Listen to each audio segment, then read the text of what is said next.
Contamos con la presencia del licenciado Francisco Labastida Ochoa y del ingeniero Cuauhtémoc Cárdenas como moderador.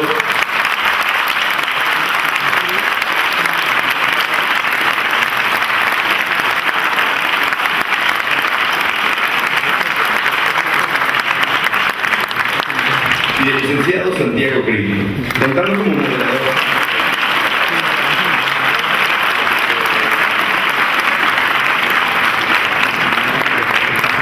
Con la participación del maestro Federico Esteves.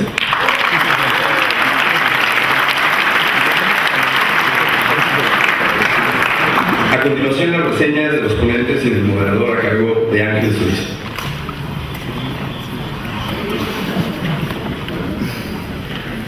Bueno, voy a leer unas breves reseñas. Empezamos con el senador Francisco Labastida Ochoa, presidente del Centro de Estudios para el Desarrollo de México y senador por el estado de Sinaloa para el periodo 2006-2012. El licenciado Labastida es economista por la Universidad Nacional Autónoma de México. Realizó sus estudios de posgrado en el Instituto Latinoamericano de Planeación Económica y Social de la Comisión Económica para América Latina y el Caribe sobre planeación de la educación en Santiago de Chile. Es militante del Partido Revolucionario Institucional. En 1987 contendió por el gobierno del estado de Sinaloa, en donde es oriundo, convirtiéndose en gobernador para el periodo 1987 a 1992. Fungió como secretario de Agricultura, Ganadería y Desarrollo Social. Al término de este periodo fue secretario de Gobernación. Fue candidato presidencial por el Partido Revolucionario Institucional en el año 2000. El ingeniero Cuauhtémoc Cárdenas. Bienvenidos.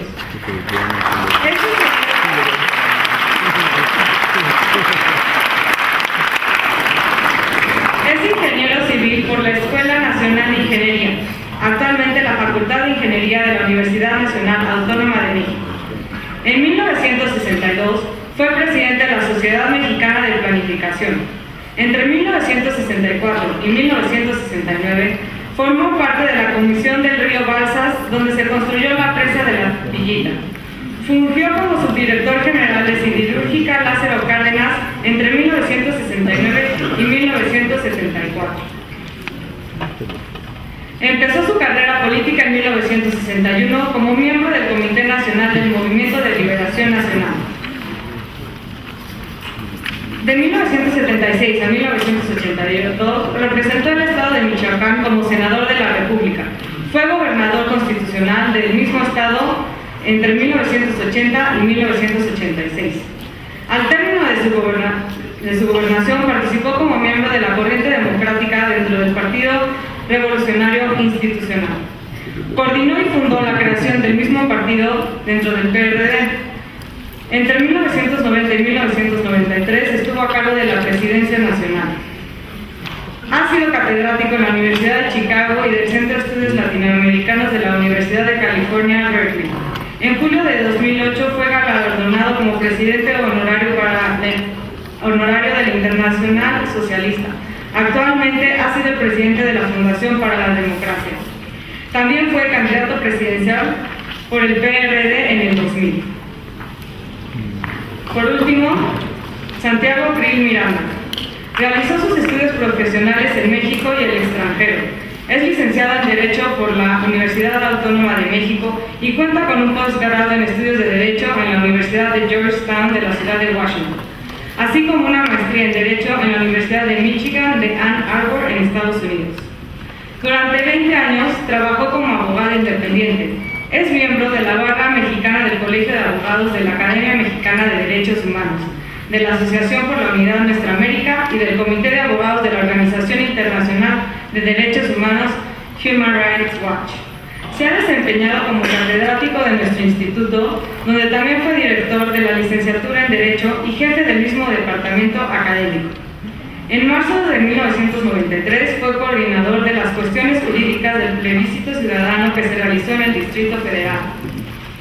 Dentro de su actividad partidista se ha desempeñado como consejero nacional de 2004 a 2007, fue candidato a jefe de gobierno del Distrito Federal por la Alianza por el Cambio PEN y Partido Verde Ecologista en el 2000 y precandidato del PAN a la presidencia de la República. Ha ocupado cargos de la elección popular como diputado federal, donde fungió como presidente de la Comisión de Gobernación y Puntos Constitucionales de la Cámara de Diputados, así como otros puestos públicos como secretario de Gobernación en el gabinete del presidente Vicente Fox. Actualmente es coordinador de los senadores del PAN en la legislatura. Y de moderador tenemos a nuestro profesor Federico Esteves, que es profesor académico de Ciencias Políticas en el ITAM. Realizó la licenciatura en Ciencia Política en la Universidad de Stanford. Es maestro en Estudios Latinoamericanos y en Ciencia Política por la Universidad de California. Muchas gracias a todos por su participación y muchas gracias al profesor Esteves.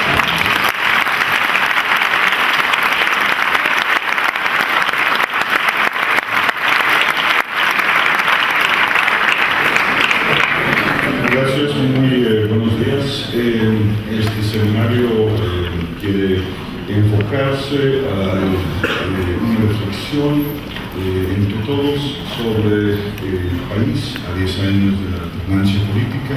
Contamos esta mañana en el primer panel con 3 protagonistas centrales en diversos momentos, ya por muchos años, de la transición democrática en el país. 2 protagonistas directamente involucrados en la contienda presidencial del 2000, el senador Krill III en la jefatura de gobierno del mismo año.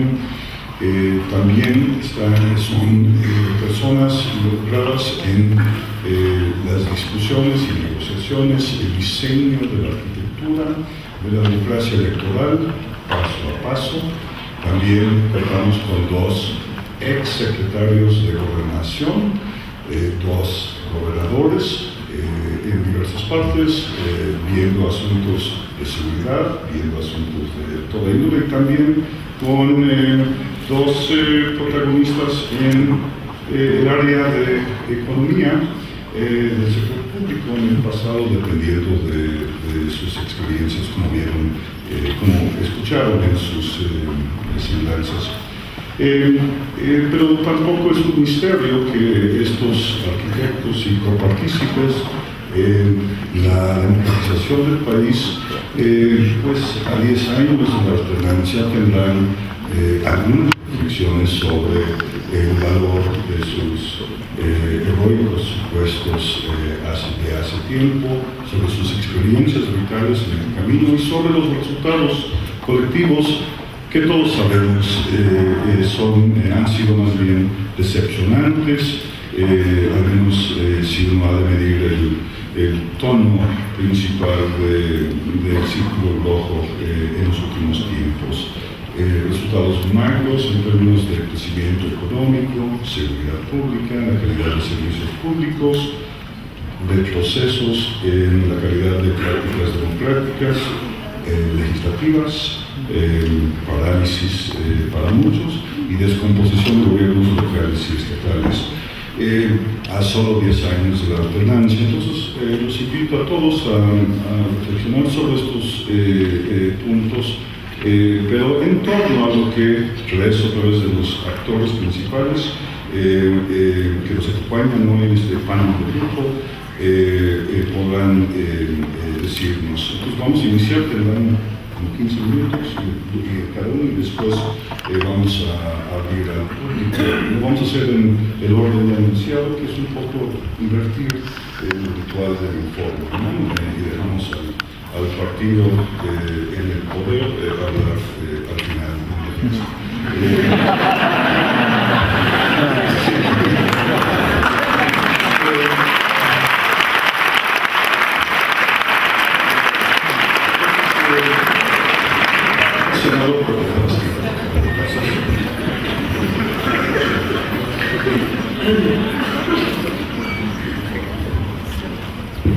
Bueno, quiero agradecer al doctor Federico Esteves su muy generosa invitación y a todos ustedes su presencia.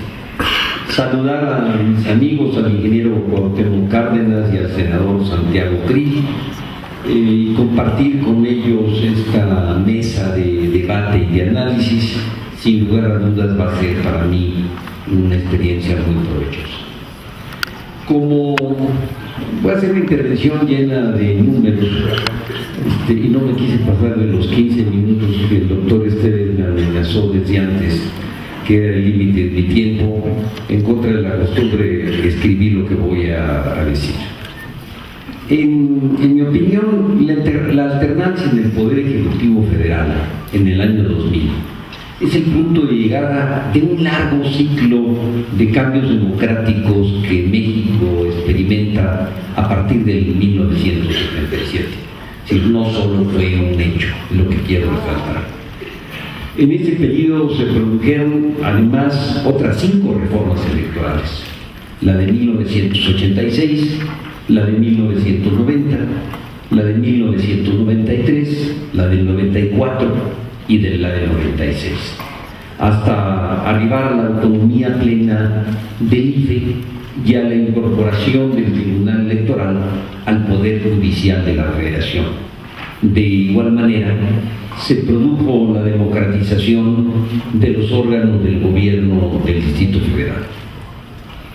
El resultado desfavorable para el PRI en el año 2000 tuvo como antecedentes la conflictiva elección presidencial del 88, el asesinato de nuestro amigo Luis Donaldo Colosio en el 94, la pérdida de la mayoría absoluta del PRI en la Cámara de Diputados en el año de 1997, pero creo que sobre todo los efectos acumulados de sucesivas crisis económicas, 2 de manera muy destacada, la del inicio de Miguel de la Madrid y del inicio del gobierno del presidente Zedillo, que lastimaron la economía y las condiciones de vida de millones de familias.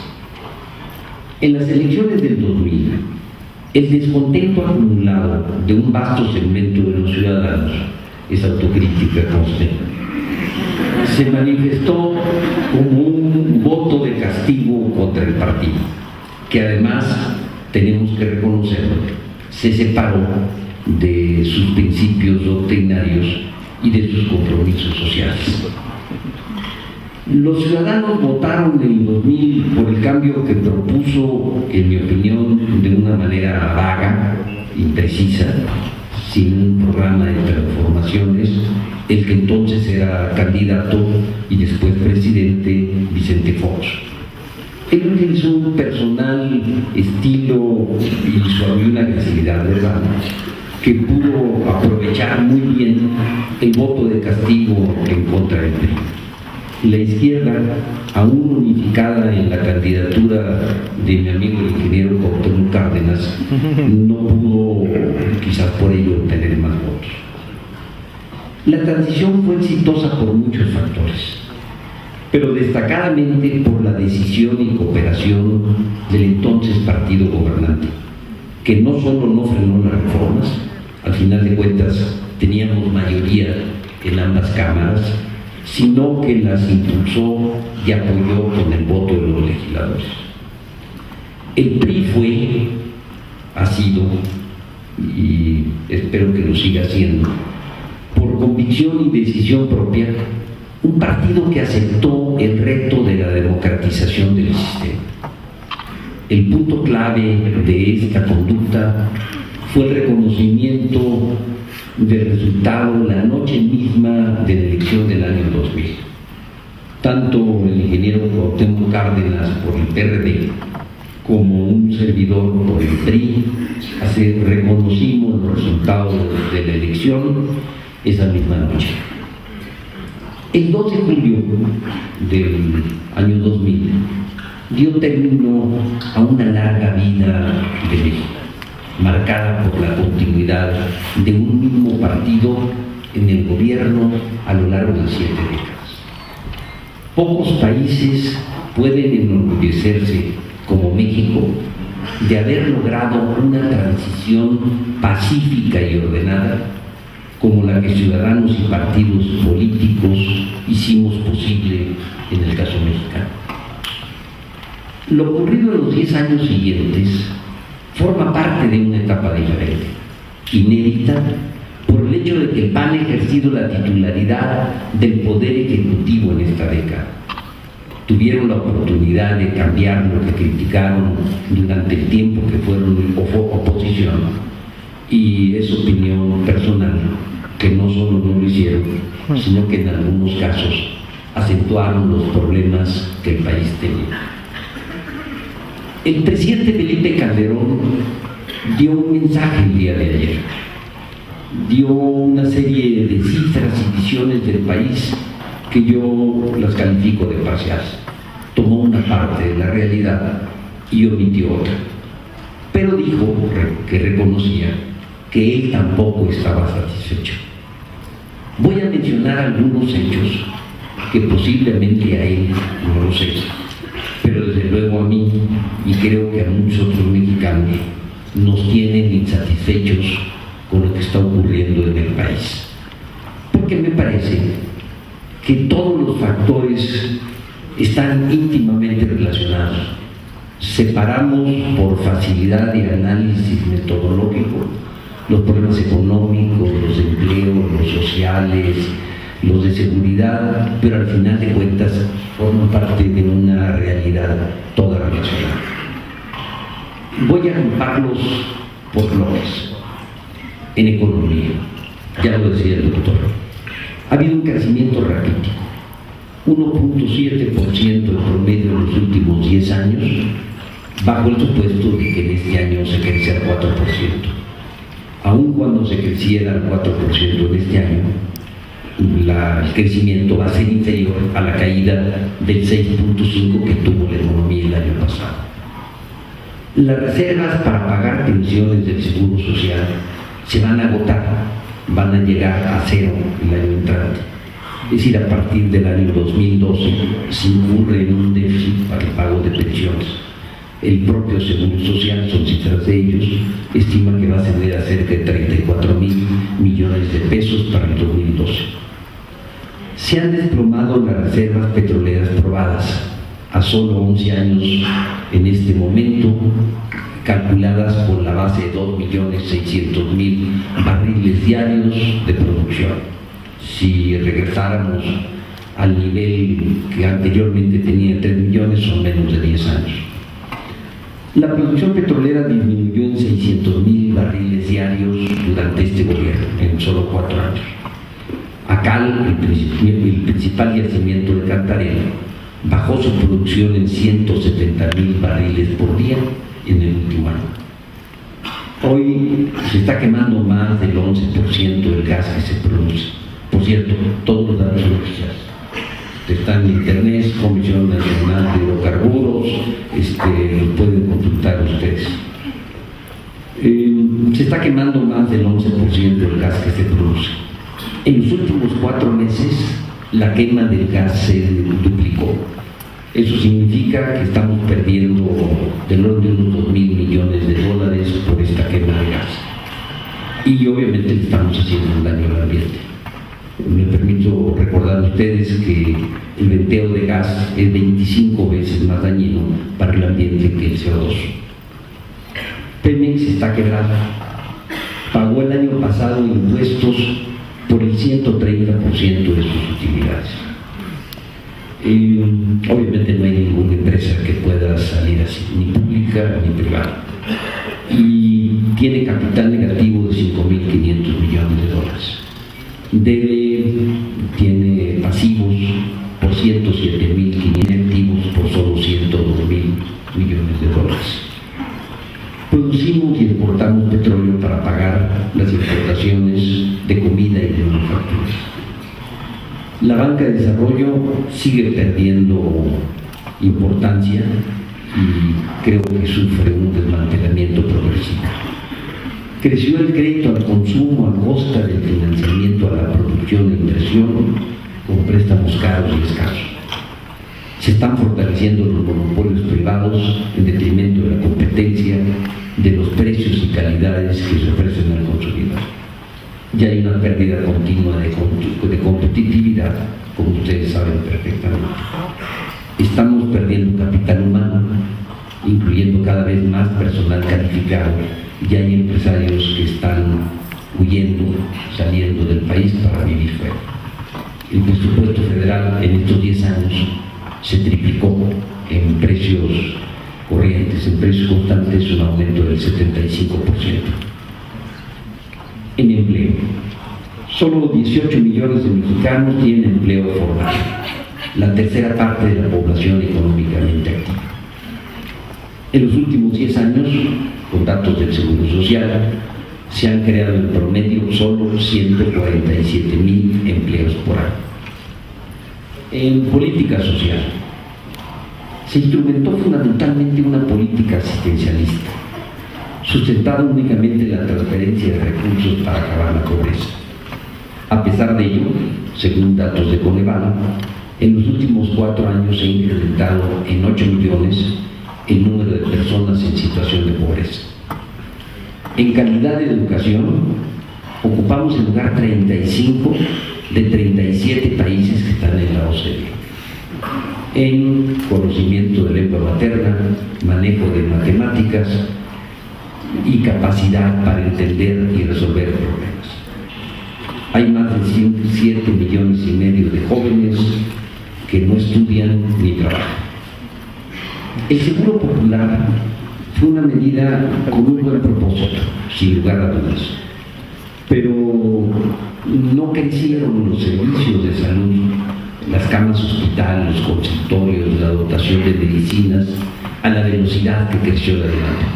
Ello ha provocado una sobresaturación de los servicios de salud, de las instituciones de salud y el deterioro consecuente en los servicios que prestan. En materia de seguridad, hay cerca de 29,000 muertos por hechos violentos ocurridos en este sexenio.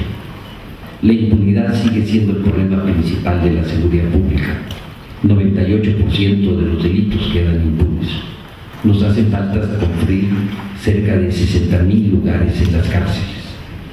Hay zonas del país en donde el crimen organizado manda y controla. Hay matanzas masivas en las cárceles con indocumentados y sobre ciudadanos mexicanos inocentes. Quiero resaltar que el Legislativo ha apoyado como nunca al Ejecutivo en esta materia. Se modificaron 11 artículos de la Constitución referentes a garantías, en muy buena medida referentes a garantías individuales. Se crearon 4 nuevas leyes, están en examen 3 relacionadas, pero se han realizado reformas a 37 leyes, a leyes secundarias en materia de seguridad y justicia. Se les hicieron importantes cambios a las iniciativas porque, en opinión de los abogados, abrimos foros de análisis sobre ellas, implicaban violaciones serias a las garantías individuales. Y estamos convencidos que tenemos que ser muy cuidadosos para evitar provocar un efecto contrario, un defecto contrario a los propósitos que las leyes buscan. Los recursos autorizados por lo que toca la Cámara de Diputados para seguridad crecieron en cerca de 340% en este sexenio. No ha regateado la Cámara de Diputados el apoyo al gobierno federal para la realización y cumplimiento de sus obligaciones. No objetamos los propósitos del combate a la violencia. Lo quiero enfatizar de la manera más amplia y contundente que se pueda hacer. Pero creemos, yo en lo personal, es un punto en el cual me responsabilizo, que la estrategia estuvo y está mal planteada. En política interna, se perdió el bono democrático, estoy llegando a mi tiempo, se perdió el bono democrático y se debilitaron las instituciones. El poder legislativo es blanco de una estrategia sistemática de crítica y hostigamiento de parte del poder ejecutivo, y el ejecutivo y el Congreso, yo creo que nosotros tenemos una crisis de credibilidad y de confianza ciudadana, más acentuado, creo, en los legisladores que en el ejecutivo. En el 2006, la intervención gubernamental en el proceso electoral colocó al país en condiciones cercanas a una grave crisis de gobernabilidad. Habiendo sido de 1939 al 2000 un admirable partido opositor El PAN demostró, y lo digo con el afecto que le tengo a Santiago, de 2000 a la fecha, que es un pésimo partido político.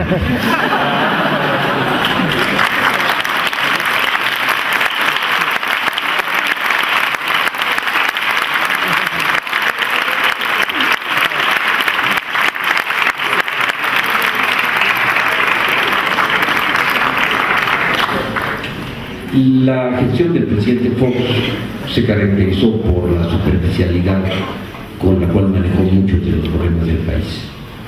Y con respecto a la figura presidencial, el presidente Calderón ha actuado más como jefe de partido que como jefe de gobierno del Estado. En estos 10 años, en síntesis, mi opinión personal es que no ha habido progreso, sino estancamiento. El futuro político del país en estas circunstancias es incierto, en parte por el debilitamiento de las instituciones, pero también en parte porque se está generando un ambiente de encono creciente que tenemos que parar, que dificulta la gobernabilidad de los acuerdos. Me parece que no es nada favorable para la construcción de acuerdos y para los resultados que tenemos que dar al país. Yo soy de la opinión personal de que nadie puede asegurar quién va a ganar el 2002. Pero antes de poner la mira en la sucesión, yo creo que hay que pensar y comprometernos a trabajar en los problemas del país en este año, en el 2011 y en el 2012, por lo menos, que es donde termina nuestra responsabilidad como senadores. Yo creo que hoy, como siempre, México está por encima de los partidos. Concluyo diciendo que hoy más que nunca debemos tener una evaluación objetiva de lo que está ocurriendo en el país, tener una visión de Estado y del país de largo plazo y contribuir a dar los cambios profundos bien hechos, con estrategias bien pensadas para que el país avance, para que avance en materia de seguridad, para que haya orden, para que haya empleo, para la economía que crezca con equidad y con justicia. Solo termino diciéndole al doctor Federico Esteves y al rector del ITAM que les agradezco su invitación, pero sobre todo los felicito por organizar este tipo de esfuerzos. Muchas gracias por su tiempo.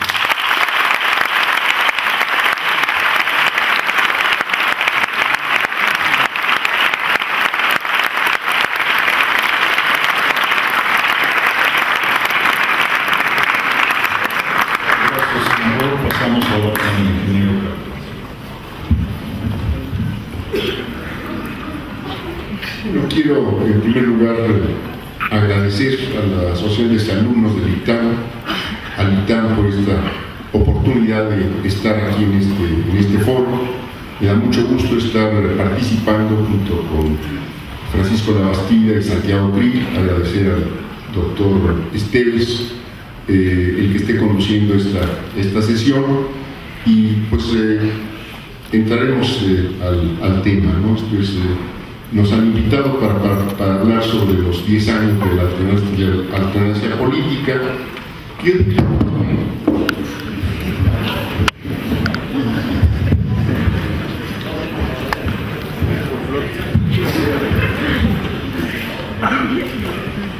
Yo diría que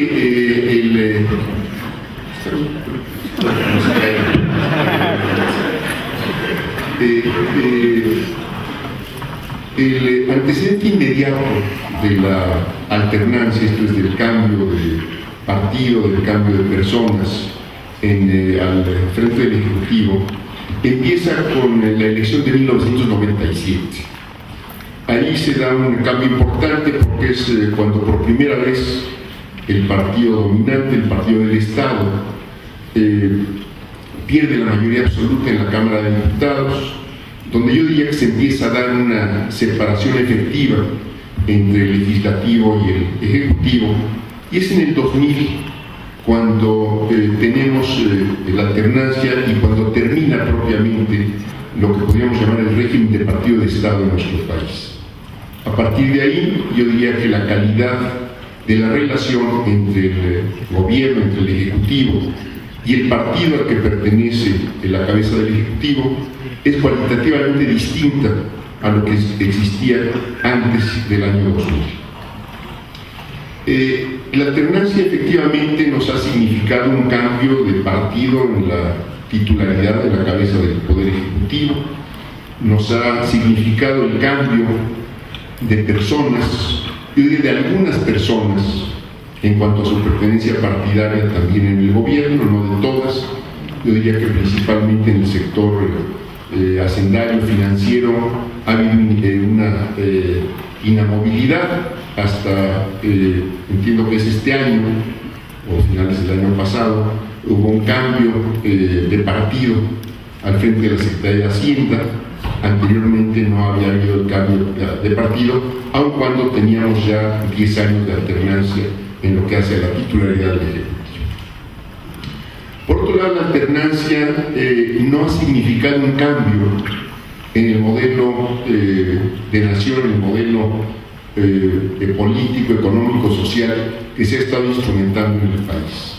De hecho, yo diría que desde 1982 se ha estado instrumentando el mismo modelo económico que ha llevado a una cada vez mayor concentración del ingreso, a un aumento ciertamente de las exportaciones y también de las importaciones, aun cuando este cambio en el terreno productivo ha tendido a una economía básicamente importadora de tecnologías, de alimentos, de bienes industriales y de energéticos. Hemos visto el desmantelamiento de los sectores productivos, de la agricultura, la pequeña y mediana empresa, de la petroquímica, de la industria de los fertilizantes. El país ha sufrido una desindustrialización en estos años. Hemos visto ciertamente una sustitución de inversiones, de empresas y de productos nacionales por extranjeros. Esta es la tendencia que estamos observando en el manejo de la economía del país. Hemos visto cómo ha desaparecido la banca de fomento y cómo se ha reducido el crédito de manera drástica para las actividades productivas. Hay una extranjerización de la banca comercial que atiende más a los intereses de sus matrices que a las necesidades de la economía del país. Es una banca que no otorga créditos. Esto es quizá una de las grandes fallas de la banca comercial que tenemos, y hay una reducción en términos reales de la inversión pública, y esto lo podemos ver en el caso de Pemex, al que ya se refería el senador Labastida. Por otro lado, en estos años de la alternancia hemos visto cómo crece la desigualdad. Si comparamos el ingreso del 10% de la población con ingresos mayores con el 10% de la población con ingresos mayores, veremos que los primeros reciben 24.6 veces más que los segundos. Y si vamos más al detalle y comparamos el 1% de los hogares con ingresos más altos con el 1% de los ingresos de los hogares con los ingresos más bajos, veremos que concentran respectivamente el 9.2% contra el 0.07%, esto es, hay una diferencia de 131 veces entre el 1% de los hogares que más reciben y el 1% de los que menos reciben. En materia de empleo, ya lo citaba también en alguna forma el licenciado Labastida, tenemos un desempleo abierto, de acuerdo a la forma como se mide aquí en México la ocupación, de 2.400.000 personas de la población activa. Pero yo aquí traía a colación una cita del licenciado Felipe Calderón que hizo, refiriéndose a la cifra de empleo de 1992, y que yo la quiero presentar ahora, porque me parece que corresponde también a la medición actual de esta cifra de que tenemos un empleo de solo 2.400.000 personas de la población activa. Cito, dijo el licenciado Calderón en 1992 que aquella cifra oficial es ridícula porque no considera el desempleo del sector rural, y yo diría que hoy tampoco en ningún otro sector, porque solo se limita a muestreos en las principales zonas urbanas del país, porque considera como trabajador a quien trabaja sin remuneración considera como empleado a quien trabaja a la semana por lo menos una hora, porque considera como empleado a quien tiene la certeza o la creencia que conseguirá empleo en un mes. Termina la cita. Ahora, la desocupación abierta de 4.9 de la población activa, habría que agregar que tenemos 9.3% más del subempleo, más de 4 millones de trabajadores, 27% de informales, que son 12.600.000, y 6.8% de personas que trabajan sin recibir ningún ingreso, 3.200.000 personas, generalmente parientes en alguna empresa familiar, lo que hace ascender a 20 millones el número de personas carentes de empleo formal, que corresponden al 43% de la población activa. La pobreza del país, de acuerdo a cifras de Coneval, alcanza el 77% de la población, esto es más de las 3/4 partes de la población total del país, unos 82 millones de habitantes, de los cuales 11 millones, el 10%, se encuentran en condiciones de pobreza extrema, 36 millones, que corresponden al 34%, sufren lo que llaman pobreza multidimensional, y 35 millones, que es la tercera parte de la población, son personas vulnerables por algunas carencias esenciales, como no tener acceso a la seguridad social, condición que afecta al 65% de la población nacional, no tener acceso a servicios de salud, 41%, o por padecer insuficiencia alimentaria, 22%. Los deterioros sociales más graves se han tenido, yo diría, del 82 a la fecha, pero de la década de los años 30 a los 80, la pobreza había logrado reducirse de 80 a 40%. Con el neoliberalismo, la población en condiciones de pobreza se ha elevado, como lo decía yo hace un momento, a 77% de la población total, debiendo señalarse que en lo que va de esta administración, el número de pobres en el país se ha incrementado en 6 millones. Esto es, si hoy vemos la pobreza en el 77%, quiere decir que estamos en ese indicador en los mismos niveles que tenía México en la década de 1930. En cuanto al estancamiento de la economía, que es otra de las características que hemos venido sufriendo, otra de las condiciones que hemos venido sufriendo en esta época, y particularmente acentuada en estos años de la alternancia, yo diría, yendo un poco para atrás, que de 1970 al 82 teníamos un crecimiento económico de 6% con respecto al Producto Interno. De 82, cuando empieza a instrumentarse el modelo neoliberal, al 2000, el crecimiento fue de 2.6%, se redujo a la tercera parte.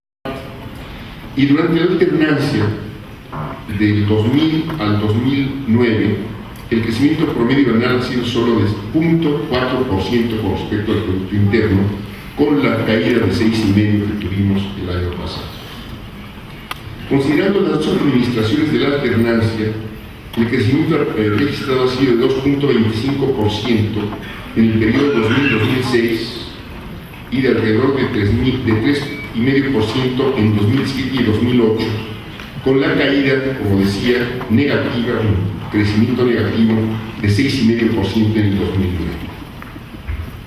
Ahora, yo diría que la severidad de la crisis que tenemos, esta crisis de 2008-2009, que se prolonga en México más allá de lo que se está prolongando en otras partes del mundo, tiene su origen en las reformas neoliberales adoptadas en las crisis anteriores, y de hecho desde 1982.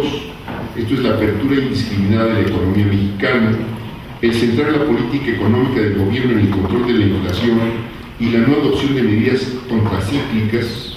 Esto es, en estos años, a partir de la crisis de 2008, se elevaron los impuestos en lugar de reducirlos en el momento del golpe más fuerte, no se aumentó el gasto público, ahí tenemos el anuncio que se hizo el 8 de octubre de 2008 de que había ya una bolsa de 10,000 millones de pesos para iniciar la refinería, que finalmente va a construir, según se ha anunciado, en Salamanca, pero de la cual hasta ahora, casi 2 años después, pues no ha no se ha puesto un solo tornillo, no hay un avance en esta obra, no se aumentó el gasto público, se anunció que se haría, no se brindó protección al empleo existente, y de fines de 2008 a finales de 2009 se perdió más de 1 millón de empleos formales. Se elevaron las tasas de interés bancario en vez de reducirse. Esta fue la política aplicada cuando nos golpeó la crisis que en este caso llegó de los Estados Unidos. El gasto público tenemos que nos representa la mitad de lo que representaba en 1982, para situarse ahora en 24% del Producto Interno, cuando los países de la OCDE, a la organización a la que pertenece México, tienen un promedio de 42% en lo que hace a su gasto público. En los últimos 20 años el poder adquisitivo del salario se ha reducido en 75% en términos reales, y estamos viendo cómo aumenta la dependencia alimentaria. Estamos importando el 25% del maíz que consume el país, el 50% del trigo, el 80% del arroz y el 47% de la carne. No ha habido, yo no diría que capacidad, no ha habido propósito, no ha habido intención del gobierno para cambiar la situación del país y generar aquí oportunidades para la gente. En 1994, cuando entró en vigor el Tratado de Libre Comercio, migraban o salían del país alrededor de 28,000 personas anuales para ir a buscar cómo ganarse la vida en los Estados Unidos. En los años de la alternancia, estas 28,000 personas pasamos a 500,000. Este ha sido más o menos el promedio en estos años de la alternancia de mexicanos que han tenido que migrar a buscar mejores horizontes en los Estados Unidos, porque aquí no ha habido oportunidades. Solo en 2008 hubo más de 600,000 mexicanos que fueron a tratar de ganarse la vida en los Estados Unidos. Cerca de 7 millones de jóvenes no tienen hoy oportunidad ni de estudiar ni de trabajar, como ha sido del conocimiento público recientemente dicho por personas y citando fuentes creíbles respecto a este dato. 30% de quienes tienen formación de doctorado y 20% de quienes cuentan con maestría se han visto obligados a salir del país porque aquí no hay oportunidades. Es una enorme pérdida para el país, no solo por lo que pudiera representar en sí el que gente preparada esté llegando al país, sino porque estamos desaprovechando un potencial muy importante para el propio crecimiento económico de ellos. Hemos visto también cómo hay una impotencia de la autoridad para contener la creciente violencia y la expansión de la delincuencia organizada. De 2006 a la fecha, como ya se ha citado aquí, se registran más de 28,000 muertes atribuidas a enfrentamientos con el crimen organizado, de los cuales 2,300 corresponden a militares y policías, más funcionarios diversos y víctimas civiles inocentes. Yo creo que respecto a la seguridad, que es sin duda uno de los problemas que más preocupan actualmente, lo menos que puede decirse es que hace falta un cambio en las estrategias del Estado para enfrentar este problema muy grave. No se trata de dejar de combatir a la delincuencia organizada, pero me parece que lo que se ha estado haciendo al menos no da los resultados que la gran mayoría de la población deseáramos que pudieran obtenerse. ¿Qué es lo que vemos en este aspecto? Vemos porciones del Estado, y entre ellas áreas de la Procuraduría General de la República y de la Secretaría de Seguridad Pública, controladas por diferentes grupos criminales que se enfrentan entre sí por ampliar sus áreas de dominación. El negocio del narcotráfico en nuestro país se estima en 39,000 millones de dólares anuales. Los grupos del crimen organizado han aumentado en los últimos 4 años 735% su presencia en las listas negras patrimoniales en 48 distintos países. Y lo que puede suponerse es que las verdaderas cabezas de esta delincuencia organizada no son aquellos que estamos viendo que se detienen, que se apresan, que es importante que esto esté sucediendo, sino que debe considerarse que son personas que están involucradas en los grandes negocios o en sectores políticos y a los cuales no se les llega. Por eso hace falta una mejor investigación, una mejor inteligencia y el poder dar seguimiento, entre otras cosas, tanto a los flujos de dinero como a lo que pudiéramos llamar las influencias políticas que tienen que ver con este aspecto de delincuencia y de inseguridad.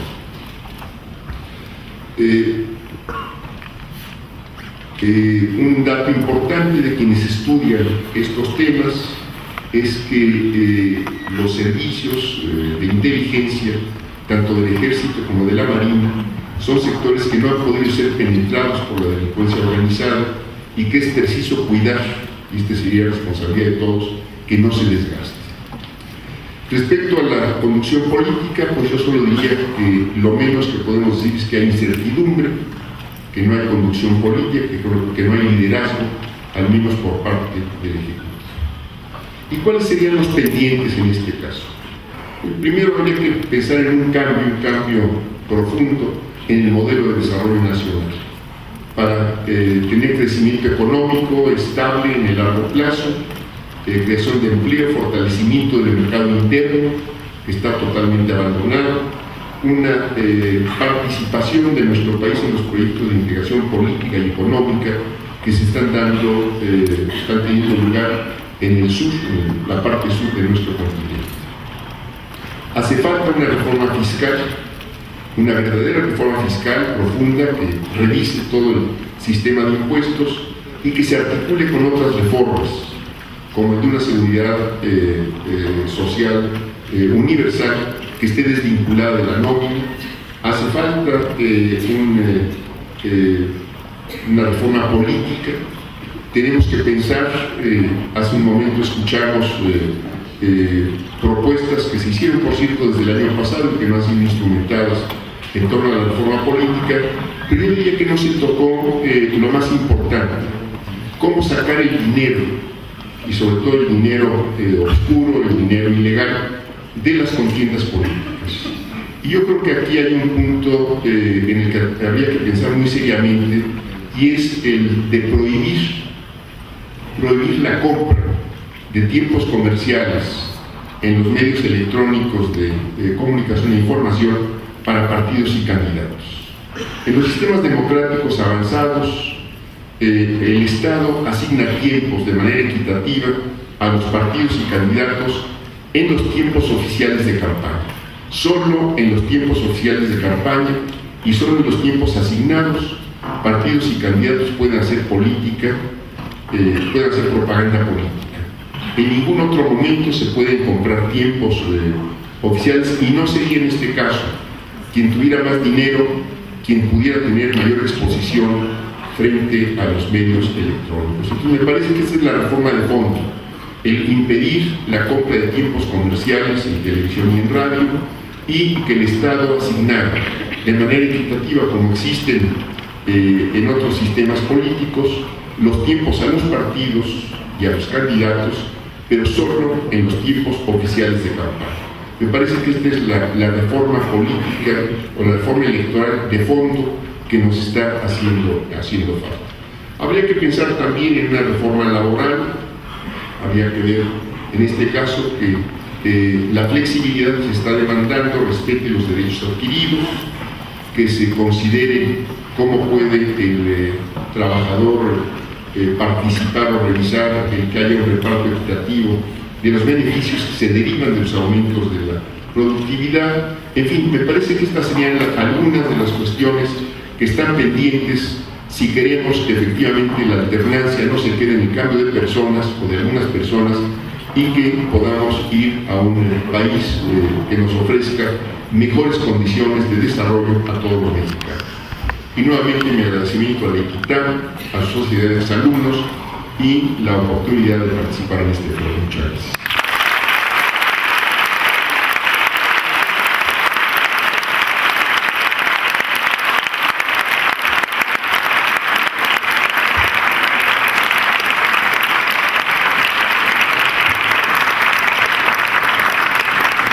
Gracias, ingeniero. Pasamos ahora con el senador de Santiago Krill.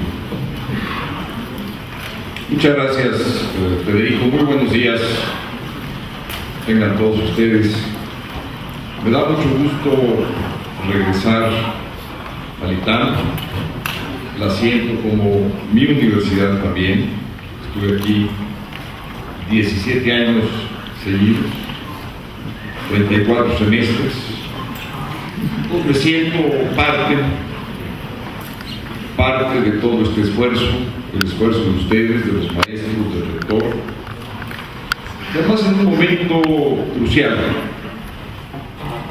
centenario, bicentenario, es momento de reflexionar, de ver qué hemos hecho bien, qué hemos hecho mal y cómo lo vamos a corregir. Por eso me da mucho gusto estar aquí, particularmente con dos personalidades del proceso de cambio y de transición, como lo han sido el ingeniero Cuauhtémoc Cárdenas y el senador Francisco Labastida Ochoa, miembros además de dos corrientes políticamente distintas a la mía y distintas entre sí. A 10 años de la alternancia, voy a tratar de responder a 3 preguntas en esta presentación. ¿Qué resultó de la alternancia? ¿Qué cambios se dieron? ¿Cuáles fueron los buenos, malos, irregulares resultados? Y también quiero decir y expresarles qué es lo que sigue. Primero, me gustaría ubicar un poco el contexto de las cosas del año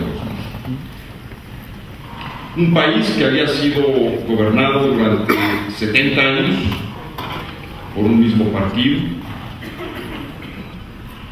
un país que traía las secuelas de su versión, particularmente en el sureste, zapatismo, ERP y EPR en Oaxaca, que venía también con las secuelas de magnicidios que marcaron el rumbo político de aquel entonces.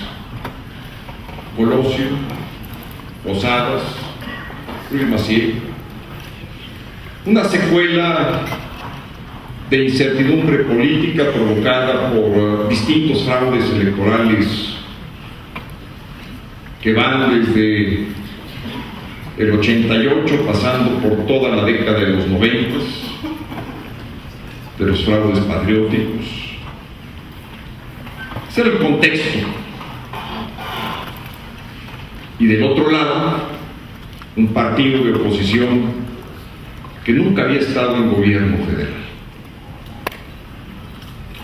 Es cierto que las reformas, particularmente de los años 90, flexibilizaron el sistema, y es cierto que el PRI apoyó particularmente la reforma de 1996, que para mí fue la reforma clave, que reordena el sistema político, le da vida a una autoridad electoral de manera independiente, crea un tribunal, empareja la cancha de la competencia, pero también hay que ver todo lo que venía detrás y las fuerzas sociales, cómo se habían desatado desde las fechas remotas, 68, hasta las más próximas, como las que acabo yo de mencionar. ¿Cuál era el objetivo? En primer lugar, era la salvaguarda de la gobernabilidad y de la paz en el país. Yo recuerdo todavía en la última campaña del 2000 que era el PRI o el caos. Bueno, pues lo primero era asegurar que no fuera caos, que hubiera estabilidad y que hubiera una nueva manera de gobernabilidad. ¿Cuál fue el cambio fundamental del 2000?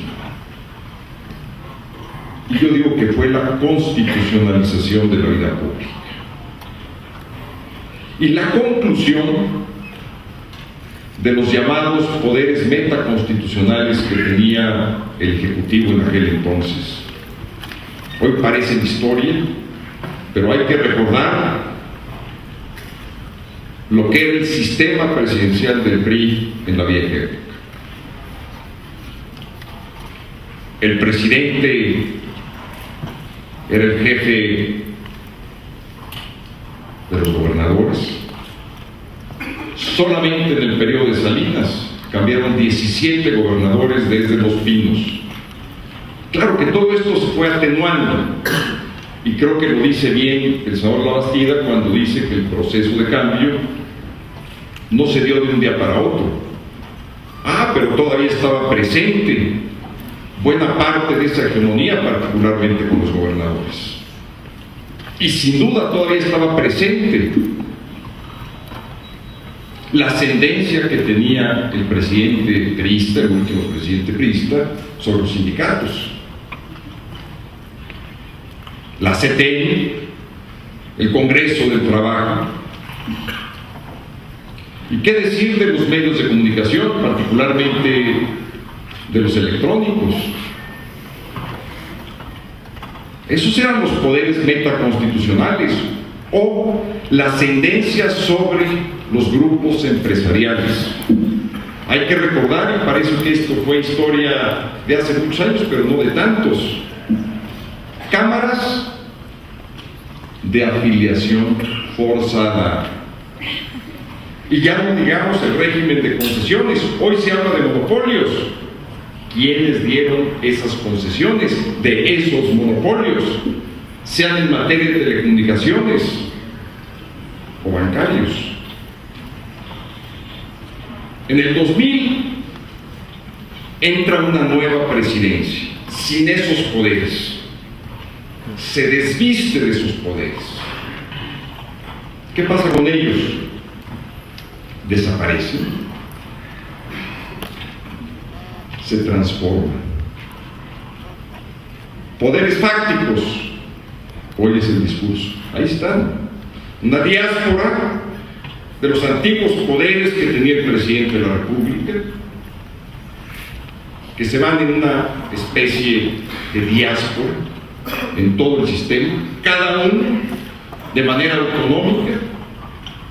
Y por eso los problemas que tenemos con los gobiernos locales, particularmente con los priistas. No por algo estos esfuerzos de izquierda y derecha en Puebla, en Oaxaca, en Sinaloa, en Hidalgo, en donde no ha habido alternancia. Eso no es casual que las circunstancias políticas hayan forzado, porque la transición y la alternancia no había llegado, y no ha llegado a muchos estados en donde gobiernan los gobernadores de una manera totalmente distinta como se gobierna en el gobierno federal. Transparencia, derechos humanos, rendición de cuentas. ¿Dónde tenemos los problemas más agudos en materia de seguridad? ¿Dónde? Se habla mucho que la estrategia está mal. Discutamos la estrategia. Yo tengo mis propias ideas y puntos de vista sobre esto, pero no dejo de ver la realidad, que los problemas se nos concentran en el norte, en 5 estados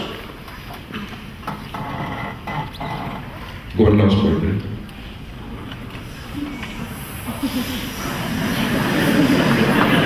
Con todo respeto, como dice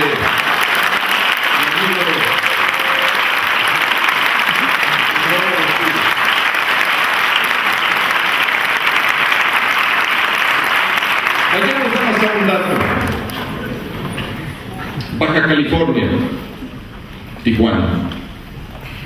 En los últimos 3 años, el índice de delitos violentos ha bajado un 40%.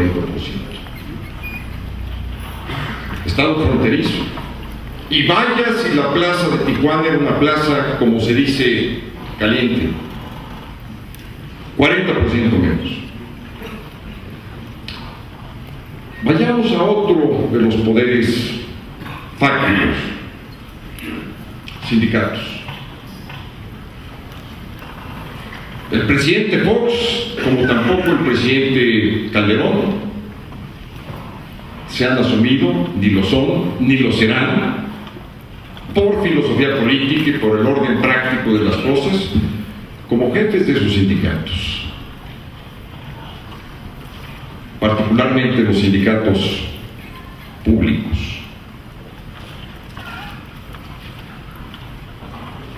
Monopolios. ¿Quiénes emitieron las concesiones de Telmex?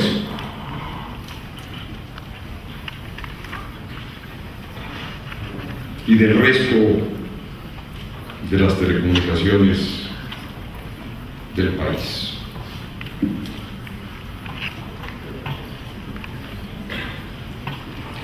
Un presidente sin poderes metaconstitucionales, pero con una modalidad que se empezó a dar desde el 97, como bien lo apunta el ingeniero Cárdenas, pero no en la magnitud ni en la dimensión que ocurrió en el año 2000. Un sistema presidencial de minoría política, donde la oposición, casualmente es la mayoría en el Congreso. Por cierto, una oposición dividida, fragmentada. El sistema ya había experimentado esto solamente en la Cámara de Diputados en 1997. A mí me tocó ser parte de la primera mesa directiva, en donde la oposición toma el control en 97. Pero no solamente era la minoría política en el Congreso. Esto es solamente ver una parte de la película. Era minoría política en la base territorial. La mayoría de los estados gobernados por el PRI. En la parte municipal. Entonces no solamente eran sindicatos, centrales campesinas, gobiernos locales, municipales, sectores económicos y empresariales,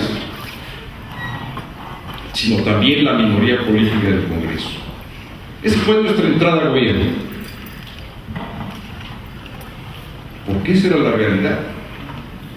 Efectivamente había habido cambios de carácter electoral que aquí se han señalado con toda corrección, pero no nos habíamos dado el cambio fundamental que para mí es el cambio de la reforma política del sistema.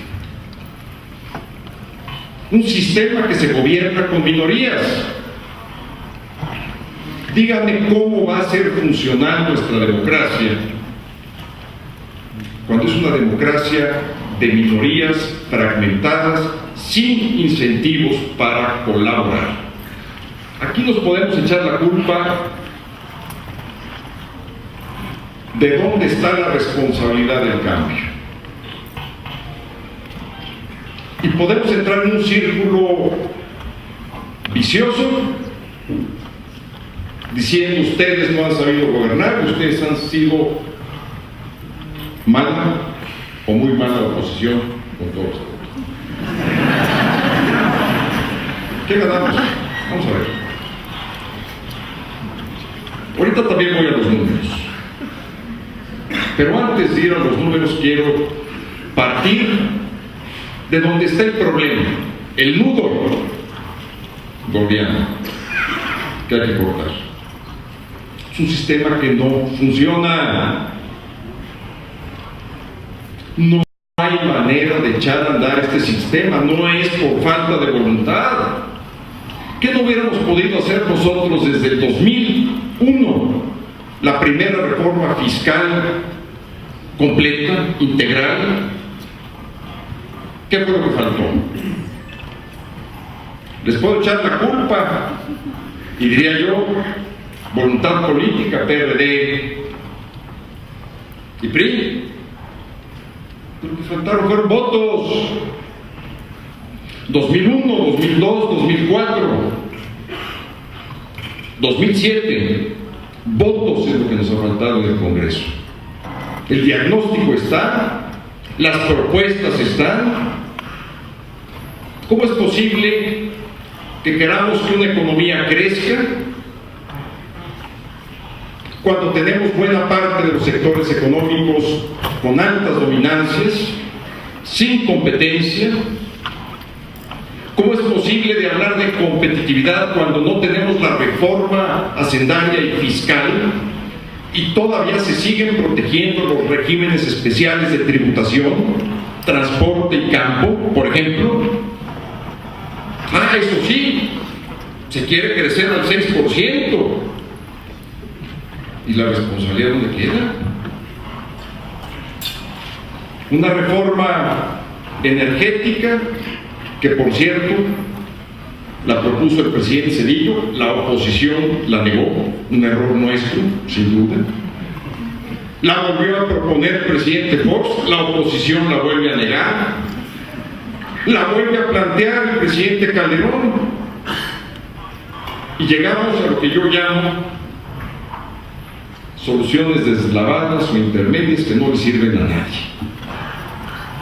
Acabó una reforma petrolera muy medianita, sí, un gobierno corporativo, bueno, que eran los medios que se podía hacer, ¿verdad? ¿Por qué Pemex está tan mal? Pues tampoco se requiere gran ciencia. Se aporta el 40% de los ingresos públicos, pues se le exprime, no hay de dónde. Con un impuesto sobre la renta que cada vez que recoge parece coladera, que tuvimos que inventar un engendro que se llama el IETUN para tratar de cubrir parte de esa coladera. Pues eso no es lo óptimo, eso no es lo que merece el país. Pues claro que Pemex anda mal. ¿Cuántos años lleva aportando a las finanzas públicas lo que no aportan los contribuyentes? ¿Que no podríamos estar con una tasa de tributación del 20% o más, como están nuestros socios comerciales? ¿Por qué hay tanta concentración del ingreso, como decía el ingeniero Cárdenas? A ver, pues aquí hay muchos alumnos y profesores de economía. Vamos a ver cómo están los mercados. ¿Están o no concentrados telecomunicaciones? Sistema bancario, transporte, cadenas alimentarias. Pues claro, eso concentra y genera el mayor problema del país, que a mi juicio es la desigualdad social. Pero eso sí, nuestra ley de monopolios parada. Cuando hemos querido rebasar con una ley de telecomunicaciones para abrir los sectores, nos estrellamos.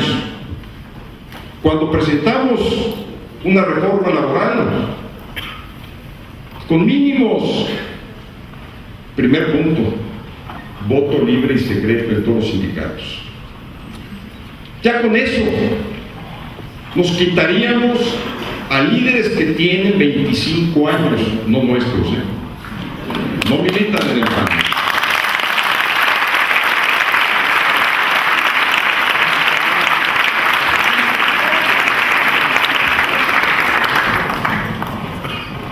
Hay que hacer muchas cosas.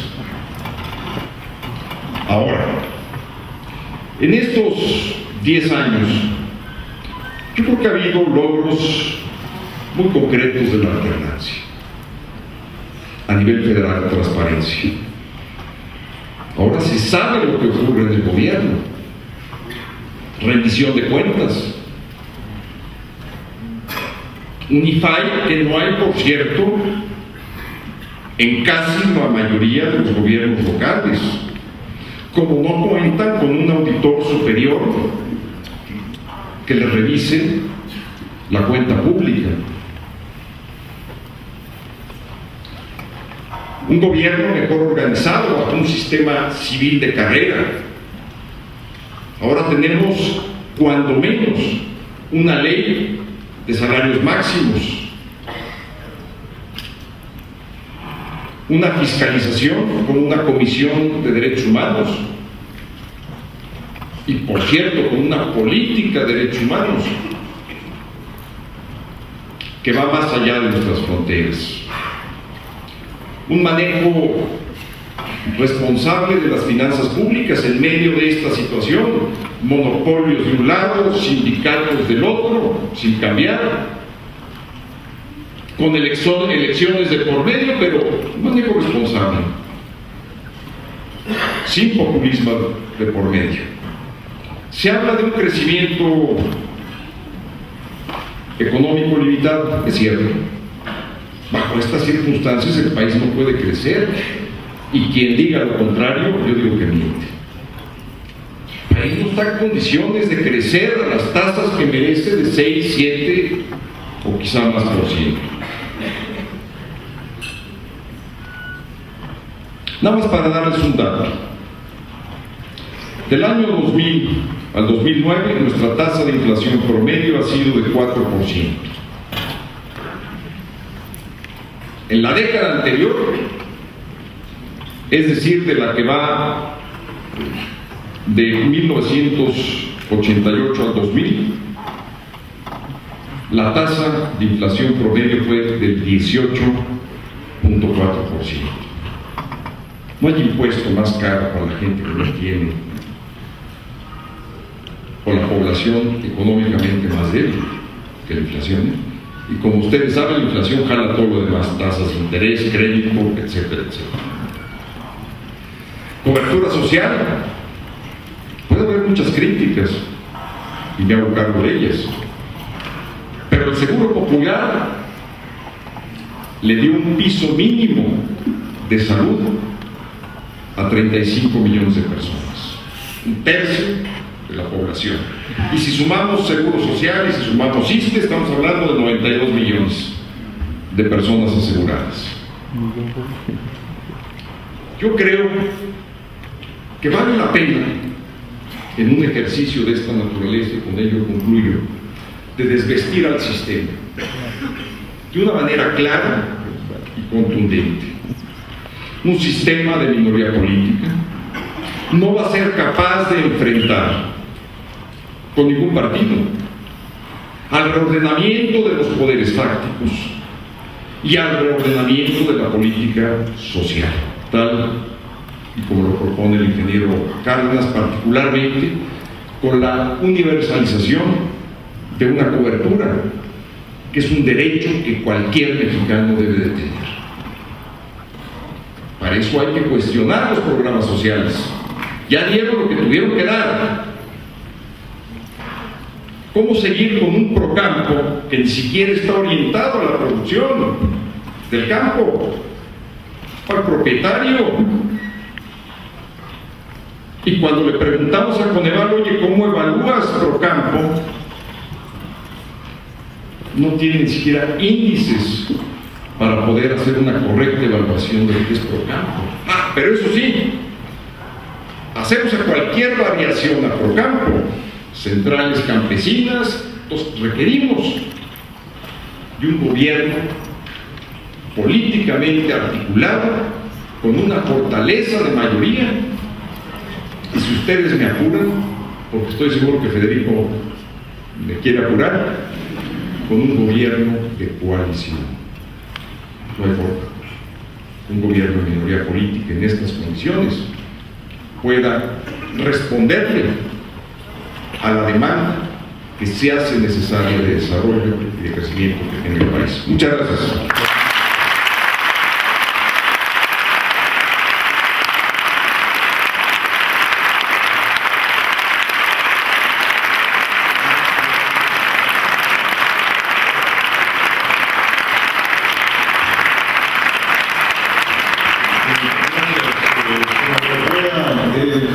Están pasando ahorita preguntas para arriba, voy a tratar de resumir algunas que creo que tocan puntos centrales de las posiciones de las reflexiones que hemos escuchado esta mañana. Una primera, quizá la forma más fácil de ver la crítica a la democracia real existente en México hoy es a través de cierta añoranza por lo que era un sistema eficaz, pero solamente centralista. La democracia en México tiene una descentralización de dineros, de poder, de atribuciones, responsabilidades, pero no necesariamente de eficacia, y por tanto la pregunta es si realmente lo que están proponiendo, por ejemplo, en la reforma económica, el empleo económico, o en materia de seguridad, en materia de, por ejemplo, de las empresas paraestatales, es una descentralización del poder. Se descentralizó demasiado en México.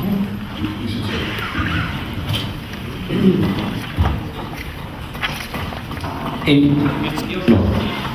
Sí, yo no creo que el problema central sea una descentralización del poder. Yo creo que el problema central está más en los objetivos y en el modelo económico y en los acuerdos políticos, inclusive en cambios de fondo en la reforma política.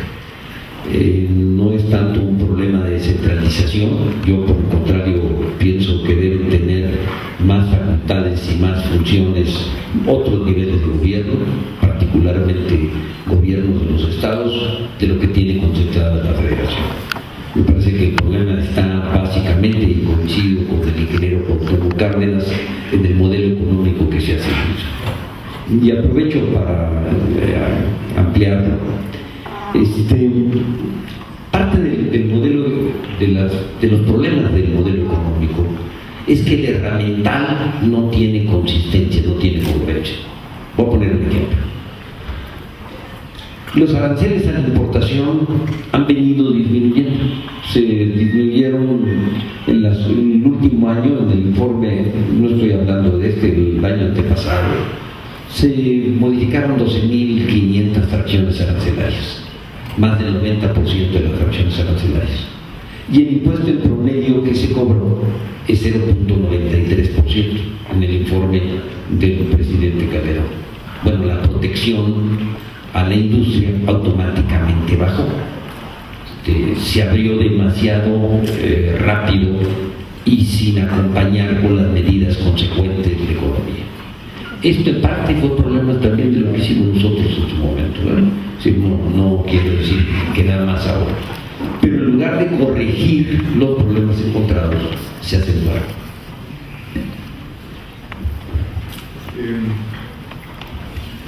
Otro, ya lo han mencionado todos en parte, que es la fragmentación ideológica de los partidos, su oposición entre sí. ¿Hasta qué punto ha habido una serie de preguntas con el ingeniero que voy a tratar de responder de esta forma?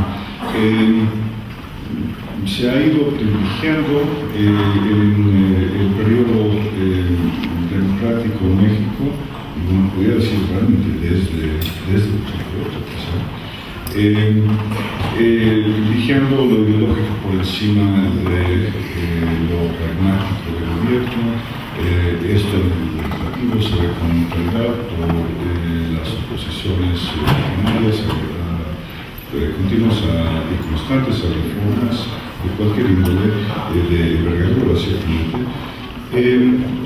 hubiera hecho algo distinto, ingeniero, pensando en estos momentos semejantes. Por ejemplo, en el 99, aunque hemos visto cierto oportunismo este año en alianzas electorales entre el PAN y el PRD, este planteamiento del 99 no fructiferó. En el 2000 tampoco fructiferó el intento de sumar al PRD a través de alguna compartición de puestos de gabinete y no quedó muy claro qué más. Eso en el 2000. Hubiese decidido en algún momento, si pudiera haber cambiado su decisión sobre el posicionamiento del PRD y su propio en materia de este tipo de problemas que hoy nos afectan, de falta de acuerdos entre partidos de corte ideológico distinto. Yo creo que todos podemos recordar que desde el Ejecutivo, y sobre todo diría yo en estos años de la alternancia, se ha dicho que el Congreso no permite que pasen las propuestas del Ejecutivo. Y esto, como aquí lo hemos escuchado, es cierto. Esto es, en muchos casos, propuestas del Ejecutivo no han pasado. Yo diría que en muchos casos, qué bueno que no han pasado. ¿Quién sabe cómo estaríamos si no han pasado?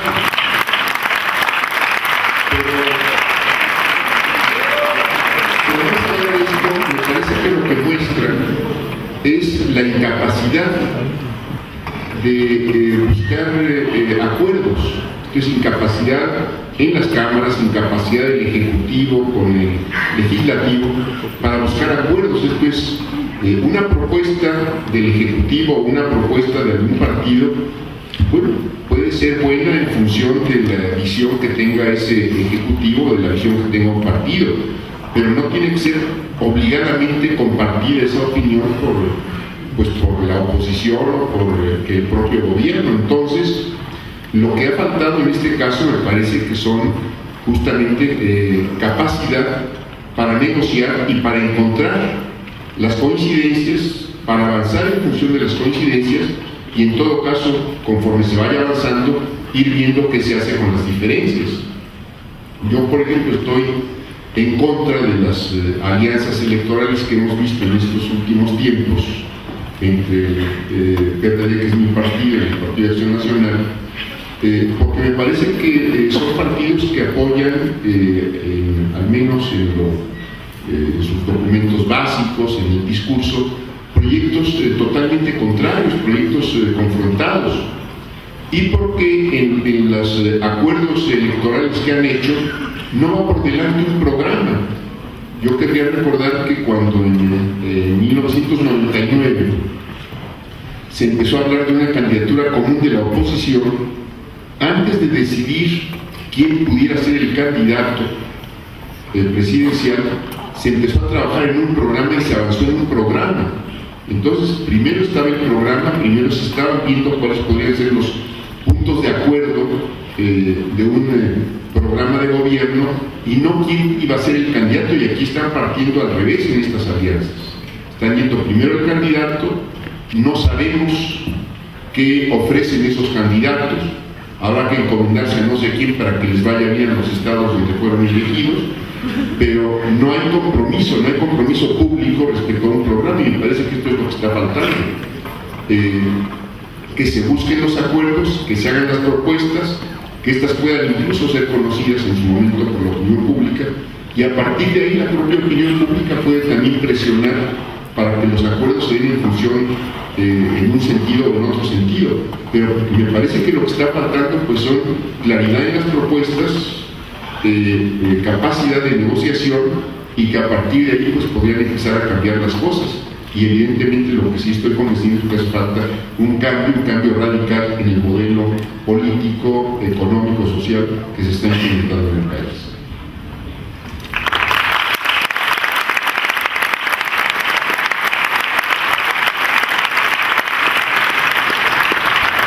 senador Krill se refería, hacía referencia al problema de la fragmentación del Congreso, pero claro, el país ha estado dividido en tercios, por lo menos desde el 88, lo cual se refleja fielmente en la composición del Congreso y en la falta de acuerdos hasta ahorita en esa materia.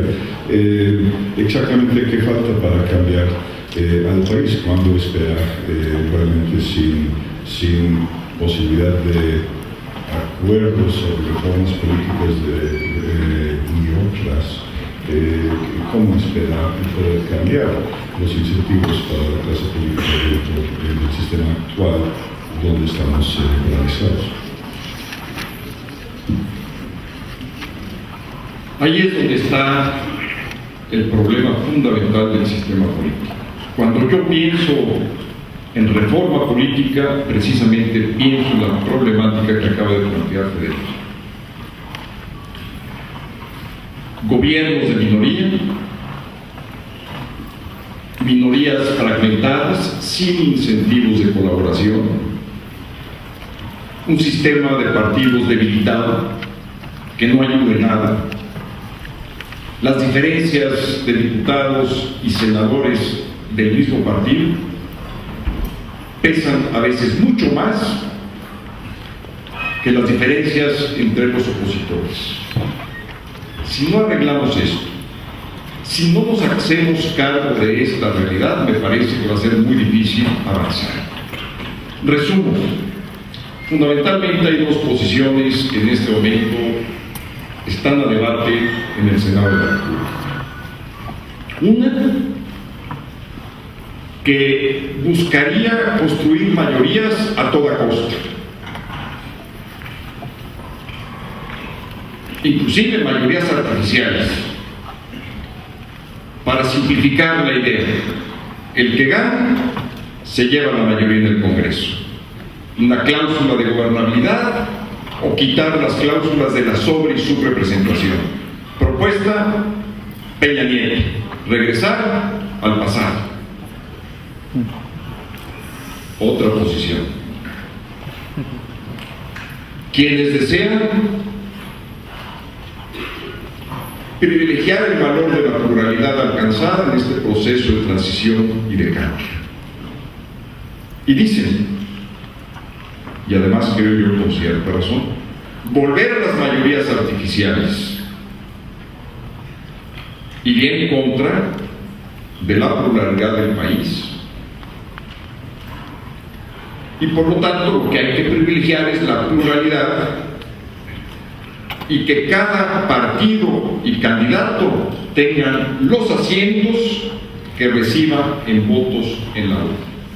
Y ahí estamos parados en dos posiciones. Yo tengo una tercera. Y ahí es donde me quiero yo centrar. Parto de la base que nuestro sistema de minorías es un sistema que nos lleva a mediocridades de este nivel de crecimiento, gobierne quien gobierne, en donde los poderes dominantes seguirán haciendo de las suyas con gobiernos débiles al frente del gobierno federal. Y por eso lo que yo propongo, viendo lo que está pasando en los estados, con las alianzas electorales entre la izquierda y la derecha, Puebla, Oaxaca, Sinaloa, propongo que en la Constitución se establezca el modelo de gobierno de coalición. Ahora explico. Regreso a las coaliciones de los estados. Los tres candidatos, quiero ser muy claro en esto, firmaron un programa de 10 puntos. Hay un programa que tiene que ver con transparencia, que tiene que ver con rendición de cuentas, que tiene que ver con el manejo de recursos, que tiene que ver con la transformación de los IFEs locales que no sirven para absolutamente nada. Vean ustedes la conversación que se le grabó al presidente del IFE de Oaxaca. Ulises, págame lo que me debes. ¿Ustedes lo vieron? Un IFAI local, es decir, que garantice la transparencia. comisiones de derechos humanos que actúen activamente en favor del ciudadano común. Claro que hay un programa de transición, no como el que quisiéramos ver, mucho más acabado. Mi idea es la siguiente, de manera muy resumida. Quien triunfe en el proceso electoral del 12, que tenga la posibilidad de escoger entre dos caminos. Uno, seguir como estamos, en el debate interminable y bizantino de pluralidad versus mayoría, y que siguiendo por ese camino, si cuenta con los talentos y la operación política, se la juegue con un gobierno de minoría que no lo va a conducir, desde mi punto de vista, a ningún buen puerto, pero que si no, tenga en la Constitución la posibilidad de formar un gobierno de coalición. Lo que estoy proponiendo es un sistema político oscilante en donde quien gana decide si va a parlamentarizar el sistema a través de un gobierno de coalición que cumpla cuando menos con 3 requisitos. Uno, el primero, que aquí ya lo apuntaba el ingeniero Cuauhtémoc Cárdenas, un programa de gobierno. Segundo, una agenda legislativa definida. Tercero, la integración de un gabinete. Y que estos 3 acuerdos los ratifique el Congreso de mayoría, Congreso de la coalición gobernante. No estoy inventando el hilo negro. Así se está gobernando ahorita en Gran Bretaña, en un sistema distinto al nuestro. Así se gobernó en Chile por 20 años. Y vaya los resultados que tuvieron izquierdas y derechas, como ningún otro país latinoamericano. No podemos seguir engañándonos. O sacamos esto adelante o el país se va a resegar cada vez más, porque las ideas están. El diagnóstico está prácticamente hecho. Las propuestas trabajadas, pero los intereses no dejan. Se requiere un gobierno de coalición para vencer esos intereses. Gracias.